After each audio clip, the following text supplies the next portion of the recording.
Wabarakatuh. Teman sekalian, wartawan, hari ini Gantian aja Pak. saya menghadiri acara Desa Asri Nusantara dan dimulai dengan menanam pohon dalam rangka menjadikan desa yang sejuk, yang indah, yang bersih, yang aman, Iya Pak. dan dalam rangka juga menjaga perubahan iklim. Karena ini juga menjadi komitmen kita bangsa Indonesia menurunkan emisi sampai 0%. Ya, baik melalui usaha sendiri maupun juga antara lain itu juga dengan menanam pohon yang banyak. Itulah salah satu upaya yang kita ingin menjadikan desa itu menjadi basis kekuatan nasional kita. Seperti kita tahu bahwa memang pemerintah sudah punya komitmen untuk membangun desa, bahkan untuk membangun dari desa. Barangkali itu pengantar dari saya. Izin Abah, Akbar dari Bisnis Indonesia mau bertanya tentang desa juga. Jadi asosiasi pemerintah desa seluruh Indonesia APDESI itu menyerukan agar 10% dari dana APBN itu bisa diberikan juga ke dana desa Abah.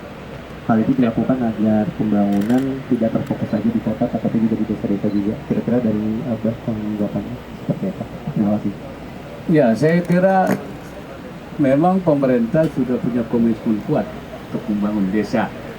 Sebenarnya kalau anggaran langsung ke Kemdes ya sekitar 70 miliar, 70 triliun.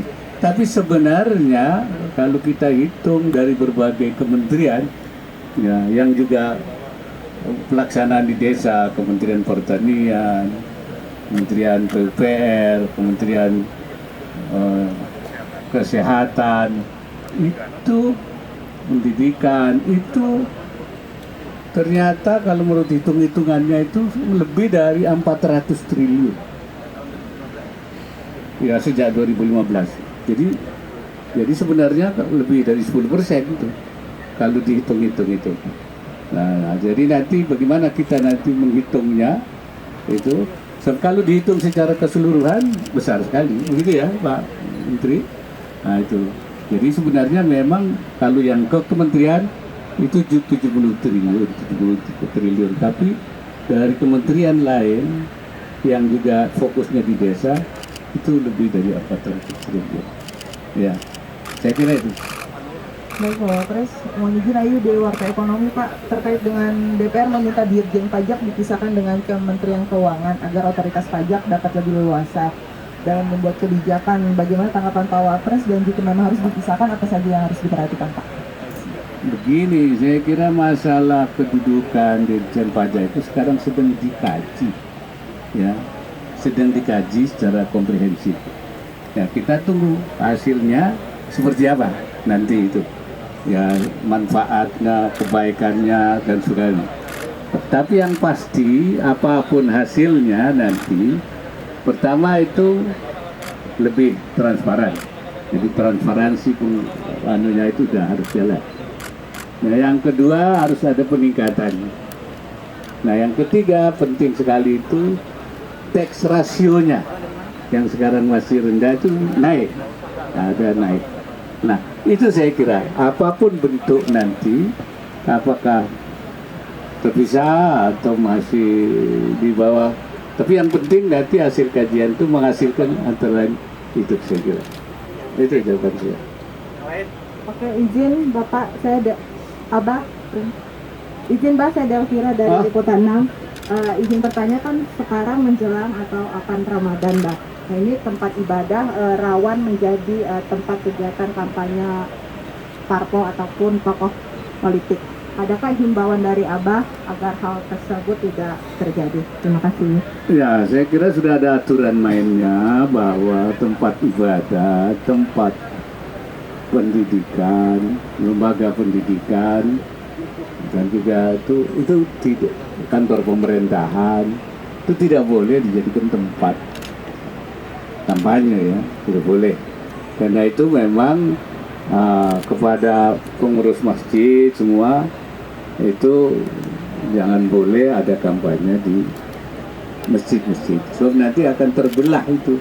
Sebab belum tentu di satu masjid itu aspirasi politiknya kan sama.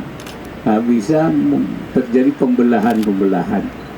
Dan yang kedua, kepada pimpinan partai politik dan juga relawannya, supaya tidak bernafsu untuk menjadikan masjid sebagai tempat kampanye.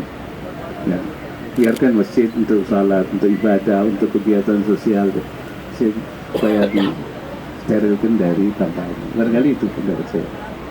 Oke, bertanya terkait larangan pemerintah terkait ini dari kok Ardito dari Kompas.com Pak, terkait larangan Ardito dari Kompas.com. Iya. Pertanyaannya Pak. Iya, terkait pemerintah melarang adanya impor baju bekas Pak. Ini banyak ditolak oleh masyarakat begitu Pak. Pedagang merasa mata pencahariannya terganggu, tapi lalu dari sisi konsumen juga merasa bahwa baju bekas ini yang terjangkau bagi mereka. Ini bagaimana respon pemerintah terhadap kritik tersebut dan juga mungkin solusinya Pak? Terima kasih. Saya kira responnya sudah disampaikan oleh Presiden ya, bahwa impor baju bekas itu membahayakan industri nasional kita, ya, industri tekstil kita. Ya, nanti produk-produk dalam negeri itu akan terganggu oleh adanya impor baju bekas. Di samping itu juga tentu ada hal-hal lain yang dianggapnya ada hal walaupun mungkin tidak potensial, tapi ya bisa kurang kebersihannya, kesehatannya, ya, kemudian juga ya tidak baik lah. Ya, kenapa kalau kita bisa membuatnya yang sendiri, kenapa kita harus mengimpor baju yang bekas? Jadi kita sedang menggiatkan ya bangga dengan produk sendiri. Ya tekstil kita sudah lama punya. Nanti mati itu industri tekstil kita akan terganggu dan bisa mati. Saya kira Pak Presiden sudah mengatakan itu ya. Saya kira kita lebih baik memajukan industri dalam negeri dan kita menggunakan produk dalam negeri. Kapan lagi kalau sekarang, kalau tidak sekarang, dan siapa lagi kalau bukan kita. Ya, saya kira itu. Terima kasih.